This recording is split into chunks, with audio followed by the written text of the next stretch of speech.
No Silvas Teodors Ciemiņš. Pagājušā gada Latvijas čempions Lukas Zbaigovs. Ātrais un interesantais braucējs mīdams kumeļsportists Patriks Kābiņš. No Tālavas augumā ražanais Jākabs Ozols.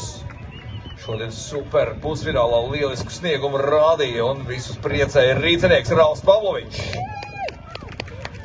Bet visbeidzot pieķeramies pie ādažniekiem, pie mainiekiem, kas arī savu vietu nopietnā konkurencē 10-gadīgo sēnu grupā ir izcīnījuši. Un tie ir ādažnieki Ernests Matulējs un Jākabs Smalkais.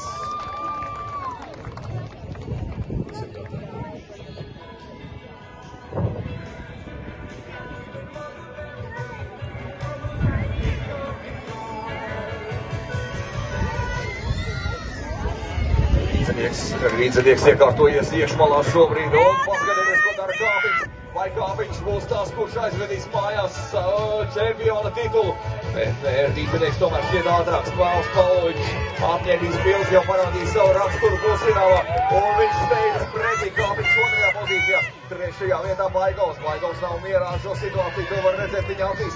Mirko negūti spēks, paskatieties, Pavlovičs ir savukārt apņēmības pilns un šķiet pilnīgā drošībā. Vai čempiona tituls jau šobrīd ir skaidrs? Vai rīdzenieks Ralfs Pavlovičs ir šī gada čempions? 10-gadīgo sēnu grupā. Pavlovičs pirmais, Kābiņš otrais un Baigovs samierinās šogad ar trešo vietu nopietna grupa.